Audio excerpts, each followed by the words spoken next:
ጠላ ሰላም አንድነት የምትፈልጉ ከሆነ በእንደዚህ አይነት ወይ አይደለም በመስማማት አንድ በመሆን የነሱን የማትፈልጉ ብዙ ሰዎች እንዳላችሁ አውቃለሁ።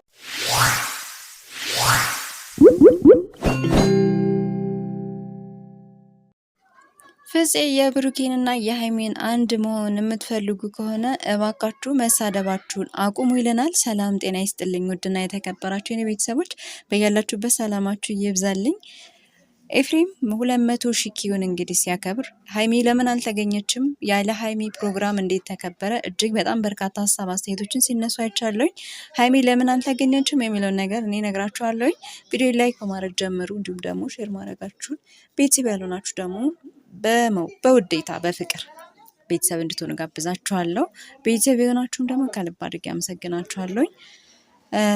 ዛሬ እንግዲህ የ200,000 ኪዩን ኤፍሬም እያከበረ ይገኛል። ኤፍሬም እንደውም እስካሁን ዘገየ ማለት ይቻላል፣ ግን በጣም ጨዋ ጎበዝ ጠንካራ ልጅ ነውና እንኳን ደስ ያለ ለማለት እወዳለሁ። እዚህ ጋር ማርክም አለ። በጣም በርካታ ዩቲዩበሮች ተገኝተዋል። ከነዚህ መካከል ግን ሃይሚዬ የለችም። የብዙ ሰው ቅሬና ነው። ለምን አልተገኘችም? እሷ በሌለችበት እንዴት በዓል ተከበረ ያስብላል። ምክንያቱም ሃይሚ የሁላቸውን ድምቀት ነበረች እና በተለይ ደግሞ ለእነ አብርሽ የመጀመሪያ መሰረት፣ ከዛም ሲቀጥል ደግሞ ለሁላቸውም ድምቀት ቅመም ጣፋጭ ነበረች እና ዛሬ ግን የዚህ በዓል ላይ ባለመገኘቷ፣ በዓል ሳይሆን አንድ ላይ የሚያከብሩት ፕሮግራም ላይ ባለመገኘቷ እኔም እንደ አንድ ተመልካች ቅር ብሎኛል። እውነት ለመናገር ባለችበት ሁኔታ ላይ ምናልባትም ያልተገኘችበት ምክንያት አንደኛ ነገር እሱ ከተገኘ እሱ ያለበት ቦታ ላይ በአሁኑ ሰዓት መገኘት አትፈልግም። ስለዚህ ያላት አማራጭ ምንድነው? መቅረት ነው። ኤፍሬም አልጠራትም ወይ ጠርቷታል የሚለውን እሱ ሌላ ጉዳይ ነው። ግን ደግሞ እዚህ ጋር ያለው ሁኔታ ስለሚታወቅ በሌላ መልኩ ባትወስዱት ጥሩ ነው።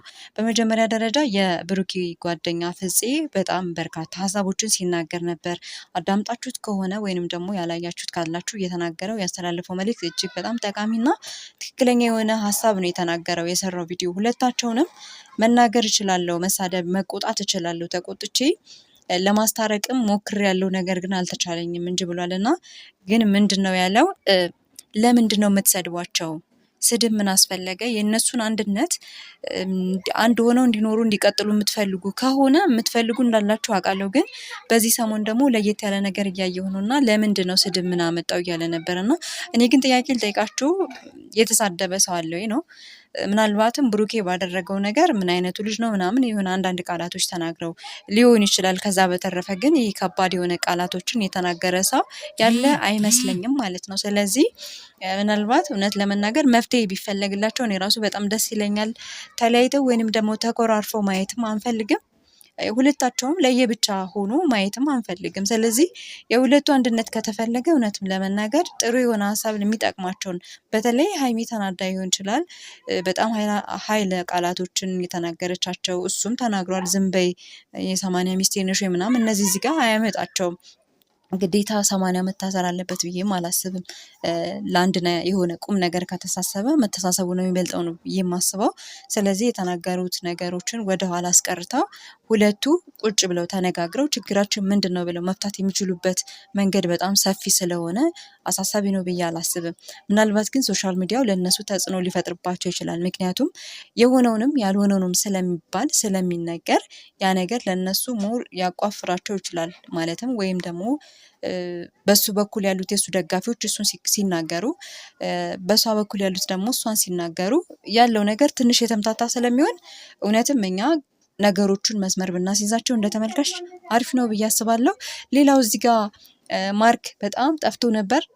እዚህ መካከል ላይ ለምን አልተገኘም፣ ለምን ዝም አሉ የሚለው ነገር አለ። ምናልባትም ከነ አብርሽ ከራቀች ቆይታለች። ሃይሚ ቪዲዮ ላይ ሰርተው አናቅም። አይታችሁ ከሆነ ረጅም ጊዜያቸው ነውና እነሱ ስለምን ዝም አሉ የሚለው ጥያቄ ቢሆንብኝም የማርክ ነው ያናደል። አንድን ሰው ኢግኖር አድርጎ ሌላውን ከሌላ ጋር ደግሞ ማሽቃበጥ ስለሚደብር፣ ስለዚህ እነ ማርክ ግን አናደውኛል። እናንተስ ቤተሰብ